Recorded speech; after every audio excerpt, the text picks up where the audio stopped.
In this particular video, Fishez presents a way of changing water in a fry tank that may be quite small. Pictured here is a smaller 5-gallon adjacent to a 20-gallon tank. The placement of the two tanks is very helpful. But let's take a look at the 5-gallon. We have in the bottom marbles and some java moss, and you can see the fry are now about 1 week old. In this particular tank, a week ago, the parents were introduced and the temperature was brought up, and about 24 to 36 hours later, the parents were removed. A day or two later, the fry appeared. Now, how do you keep this many fry? And there's probably some good number of fry in there. Well, we're going to use this overflow method. I'm going to explain it.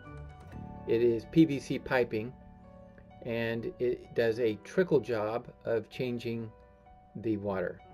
So you see it goes over the tank from inside a couple of elbows and drops down in the back down to a drain or a common sump, or some people might have a bucket. First, we go over the top, and as the water is in this section full and completely full of water all the way up to where this point is, it causes a siphon to occur. So any water with the tank that begins to rise pushes water in the siphon, pushes it down, it pushes it all the way up to this point where the water level is equal to the bottom of this section right here. And then, of course, at the top of this cap, there's a hole, so that allows water to just, instead of siphoning down and pulling the water out of the tank, it's just overflowing into this final riser. You see there's a straight shot down into the drain. So over the edge, down it goes, and off it goes to wherever you want to send it.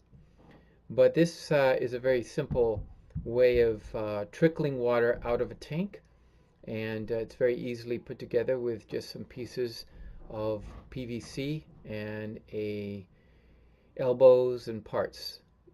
Now, looking at the fish, they seem to be very content. We can change their water, and because we're feeding so heavily, we don't want any toxins to build up. We want the fish to be able to have the freshest, cleanest water possible at all times. So the question is, how does one siphon out the water and do so in such a way that we could change the water without a lot of effort?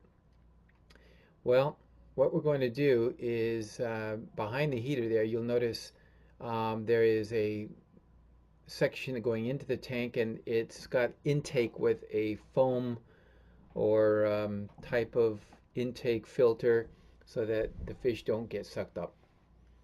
Now, looking at the tank itself, I leave the Java fern in, a lot of infusoria and other small things that are necessary within the first few days.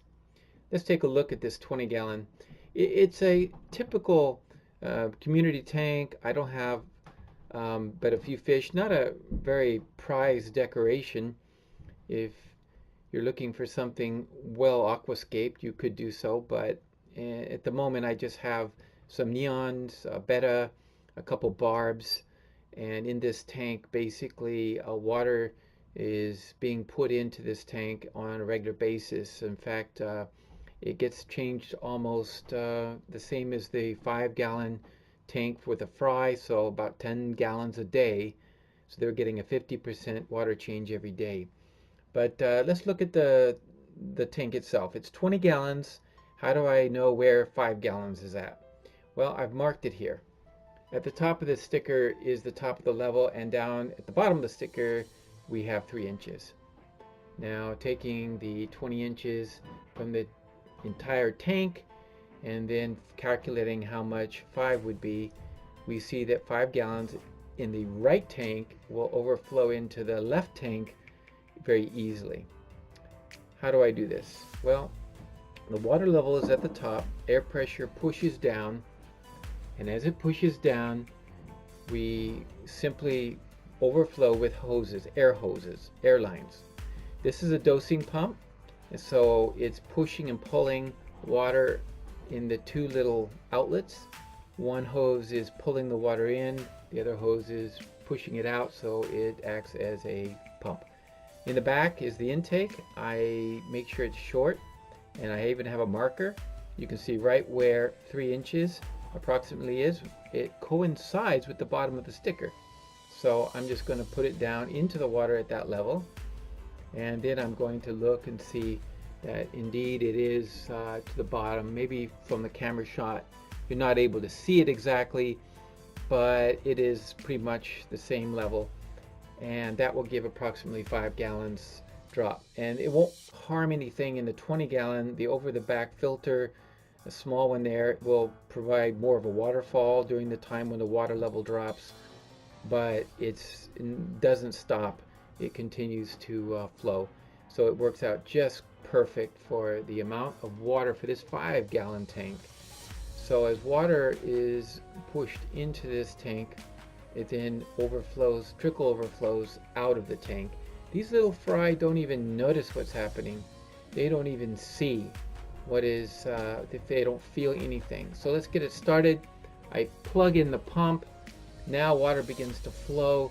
It's sucking the air out of the lines. As you can see, water flows out of the 20-gallon, and it goes up at that level down, and then flows into this tank. The output is now into the tank. I try to put it as far away as the opposite end of the tank as the intake from the PVC. So the water will begin to rise very slowly from the dosing pump. But as it rises, maybe half an inch, maybe a quarter, it will push water through the tubes and down, out. So here we have the system. It's going, it's flowing. At some point, I can actually change all this water, 5 gallons at a time, in 90 minutes. So 90 minutes is probably a little fast. It's still not bad because the fish don't even notice. But I'm going to unplug it now that the siphon is started and water is flowing out the drain. It's trickling out. But I'm going to actually just disconnect the pump.